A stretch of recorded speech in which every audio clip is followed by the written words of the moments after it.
Okay guys, mabuhay. It's 3:40 a.m. My gosh, walang pahinga. Dire-diretso mula sa premiere night ng Hello Love Again. At yun na nga, di ba? Sabi ko nga, mas marami pa akong ipopost na mga dumating na artista. At nakita nyo na ang Francette, si Francine Diaz and Seth Fidelin, mga bida yan sa, sa My Future You. At nakakatuwa, no? Talagang all out din ang pag-support nila sa mga ganitong klaseng event. Of course, kailangan din yan para at least pag sila naman ang nangailangan ng support sa movie nila, pupuntahan din sila ng mga kaibigang artista. So, ayan.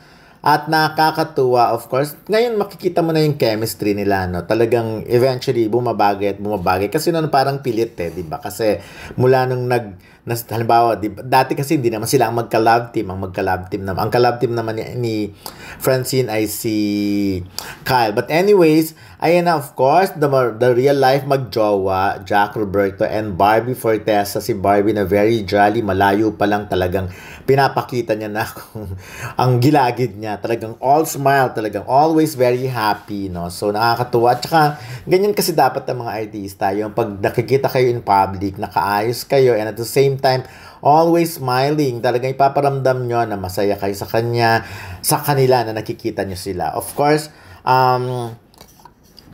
very sexy si Barbie talaga in person pa rin. Talagang siya, tsaka gusto ko yung ganyang character ng mga artista. Ayan, di ba, nagbabatian. Nakita niyo naman, kapuso at kapamilya. Talagang nawala na yung yung dating competition. Ngayon, halos dahil sa collaboration, halos nagkakilala yan. Yan.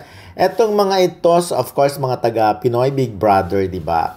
Sila yung mga kakalabas lang. So, ayan. At isa sila, actually, siyempre, hindi ko pa memorize sa mga pangalan nila. Kahit naman yung iba kong kasama, nagtatanungan pa rin kung sino. Pero isa sa mga nagpakulay, nagpaningning sa premiere night ng Hello Love Again ay, of course, ang presence na magjowa na sobrang sweet. Talagang Kobe Paras and Kailin Alcantara. As always, di ba? Parang talaga sila, para silang kung nasa ng isa, nandun ng isa. Hindi na talaga sila napaghihiwalay. Talagang ganun kitang-kita mo, ganun kamahal ni Kobe si Kailin, no? Talagang sa lahat ng lakad niya, mapa dito man sa Metro Manila or sa probinsya, laging kasama si Kobe. Tsaka talagang din, very protective din talaga sa kay Kailin at super proud sa relationship. So, ayan na nga, no?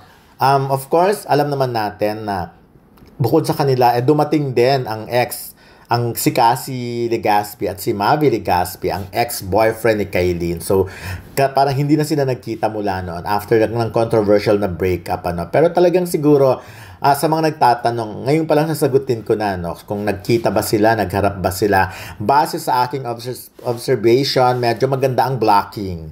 So, eto na nga, nauna munang dumating si Kobe at si Kailin. Medyo matagal sila dyan dahil kailangan nilang, bumati muna sila kay Sakat Den. So, waiting sila. At syempre, after that, na si Elle and of course, si Derek Monasterio, diba? So, dumating yung dalawa. Medyo may pagitan, may interval.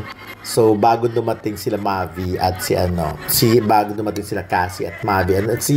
At kasama nga pala na, by the way, ang sabi-sabing boyfriend nga ni Cassie rin na si Michael Sager or Michael Sager. Ayan na, si Michael. Nagwapo in person na. So, ayan. Na-meet ko na yun dati pa sa press con din ng Shining Inheritance. Of course, ito na si Mavi at si Cassie. Parang sila talaga ang date at talagang yung pagitan, parang magkakasunod lang sila, si Kobe at si Kailin muna, and then si Elle at saka si Derek, and then eto yung dalawa. At nagtataka ako, medyo natagalan sila dito. Always, lagi silang tambay, hindi ko maintindihan. Of course, siguro dahil very close din sila sa family ni Catherine, that's why katulad niyan, waiting habang hindi pa sila pumapasok, o baka may blocking pa rin. Talagang hinihintay mo nang pumasok yung iba. Halimbawa si Kobe at si Kailin bago nga pumasok tong dalawa. So, ganun siguro. Siyempre, may mga handler. But anyways, ayan, eto, patapos na yung event. Etong eksena na to, tapos na yung premiere night at hinihintay na lang. Nagtataka nga ako, ba't sa part na yan sila tumambay kung saan maraming tao? Kasi dyan nga dadaan ang cut din. So, medyo naggugulo. Nagtataka. Nako-cover tuloy nila yung dumarating. Eto nga, si Cassie and Michael, and of course yun nga si Mavi.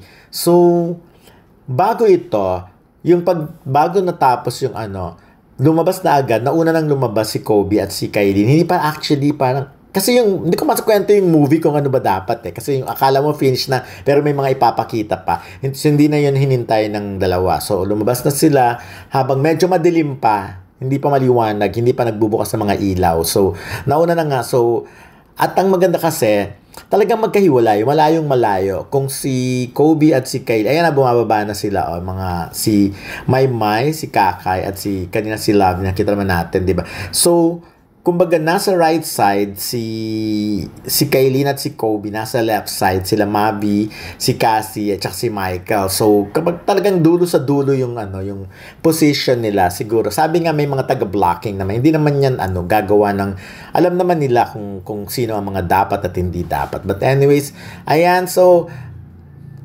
itong place na to, medyo natagalan kasi nga, hinihintay ko rin silang umalis. Pero diyan talaga sila nakatambay. Hindi ko alam kung bakit. Kung may blocking pa rin bang sinusunod, kung meron pa bang dapat iwasan na iba na nasa labas pa. Pero anyway, mga decente naman yan at kahit ano man ang mangyari, hindi naman at gagawa. Alam naman nila kung saan sila position. Tsaka, pass ang importante. Parehas na silang masaya na si Kylie kay Kobe. At si Mabi ganoon na rin naman. So, yun na lang muna for now. Hello!